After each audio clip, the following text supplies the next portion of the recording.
রাতটা ছিল একদম সাধারণ। গাজা শহরে ছোট্ট একটা ঘরে ৮ বছরের আয়ান তার মায়ের পাশে ঘুমিয়েছিল। সবকিছু শান্ত, কিন্তু সেই শান্তি ছিল ঝড়ের আগের নীরবতা। হঠাৎ এক বিকট শব্দ, মাটি কেঁপে উঠল, জানলার কাঁচ ভেঙে গেল। মা, কি হচ্ছে?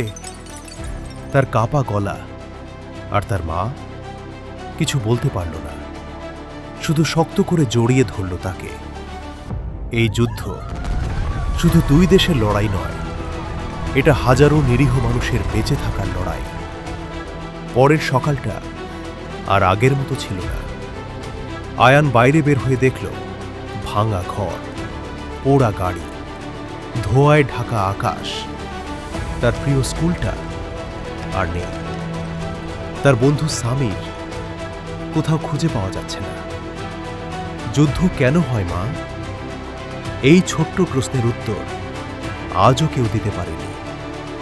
প্রতিদিন বোমা পড়ছে, মানুষ ঘর হারাচ্ছে, পরিবার ভেঙে যাচ্ছে, খাবার নেই, পানি নেই, নিরাপত্তা নেই।